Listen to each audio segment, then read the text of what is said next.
Bismillahirrahmanirrahim. Assalamualaikum warahmatullahi wabarakatuh. Bagaimana kabarnya hari ini adik-adik? Semoga tetap dalam lindungan Allah Subhanahu wa taala dalam kondisi pandemi saat ini. Baik, pada pertemuan kali ini kita akan mulai materi kita.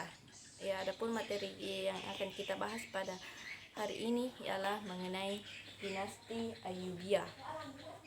Adapun metode yang saya gunakan pada kesempatan kali ini yaitu metode ceramah, di mana saya menggunakan media seperti papan tulis, spidol, dan poster, dan tentunya buku cetak SKI MTS kelas 8, di mana materi saya itu mengenai dinasti Ayyubiyah. Baik, sebelum kita terlebih dahulu mengenai dinasti Ayyubiyah, terlebih dahulu kita harus mengetahui di manakah letak dinasti Ayyubiyah. Baik, di sini telah ada gambar mengenai dinasti Ayyubiyah, persebaran dari atau peta dari dinasti Ayyubiyah. Tapi terlebih dahulu saya mohon maaf karena gambarnya tidak jelas, tapi ini ada di buku cetak kalian masing-masing. Baik, jadi di sini sebagai dinasti Ayyubiyah persebarannya hampir sebagian besar dikuasai oleh Timur Tengah, di mana adapun daerah-daerah yang dikuasai dinasti Ayyubiyah pada saat itu seperti Mesir, Hijaz, Palestina, Yordan, dan Yaman. Baik, selanjutnya saya akan menjelaskan mengenai sejarah berdirinya dinasti Ayyubiyah. Dinasti Ayyubiyah didirikan oleh Salahuddin Al-Ayyubi pada tahun 1175 Masehi. Dinasti Ayyubiyah sendiri berdiri di atas puing-puing dinasti Fatimiyah yang berlatar Syiah, dan dinasti Ayyubiyah ingin mengubahnya ke Sunni atau Ahlu Sunnah wal Jamaah. Dinasti Ayyubiyah sendiri berkuasa selama 75 tahun lamanya. Pada saat itu, dinasti Al-Mustadi memberikan beberapa daerah kepada dinasti Abbasiyah, diantaranya Yaman, Palestina, Suriah kepada Salahuddin Al-Ayyubi. Sehingga pada saat itu, dinasti Abbasiyah menganggap bahwa dinasti Ayyubiyah adalah sebagai penguasa di Mesir. Selama 10 tahun kepemimpinan Salahuddin Al-Ayyubi, beliau berhasil menaklukkan Mesopotamia atau wilayah Irak atau yang sekarang ini Irak, yang berhasil mengangkat para penguasa setempat menjadi pemimpinnya. Demikian mengenai sejarah berdirinya dinasti Ayyubi. Selanjutnya di sini saya juga akan menjelaskan mengenai siapa sajakah penguasa dinasti Ayyubiyah. Tapi di sini saya hanya membacakan 9 tokoh-tokoh para penguasa dinasti Ayyubiyah. Yang pertama yaitu Salahuddin Yusuf Al-Ayyubi, Malik Al-Aziz Imanuddin, Malik Al-Mansur Nasiruddin, Malik Al-Adil Saifuddin, Malik Al-Kamil Muhammad, Malik Al-Adil Saifuddin, Malik As-Saleh Najimuddin, Malik Al-Muazzam Turansyah, dan Malik Al-Ashraf Muzafaruddin.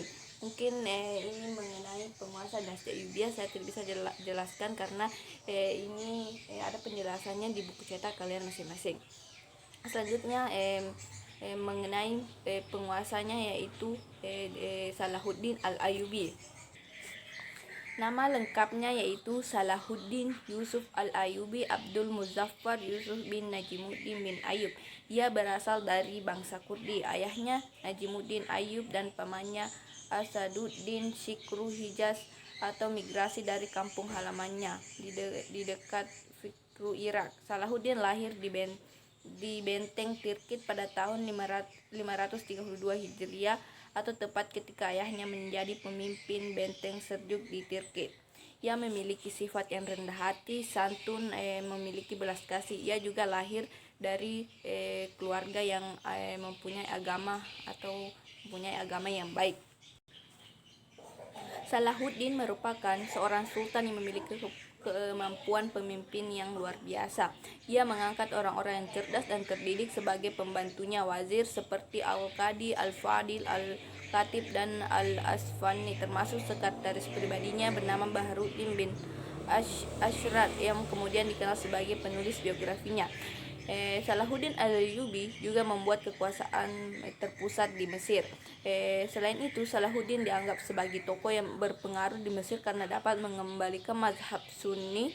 Khalifah Al-Mustadi dan dinasti Abbasiyah pernah memberi gelar Al-Mu'azzim, Amiral Mukminin atau penguasa yang mulia karena keberhasilannya itu. Dan sebagai khalifah pertama di dinasti Ayyubiyah, Salahuddin berusaha menyatukan seluruh provinsi Arab, terutama di Mesir dan Syam di bawah satu kekuasaan.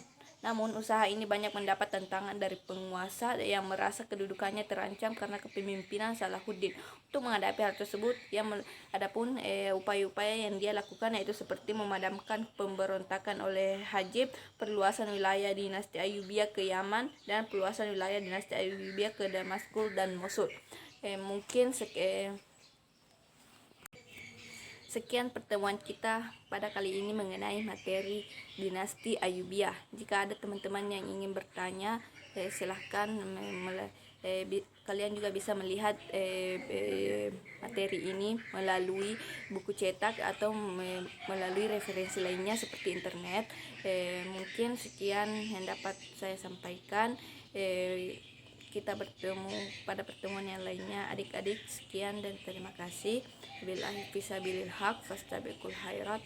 Wassalamualaikum warahmatullahi wabarakatuh.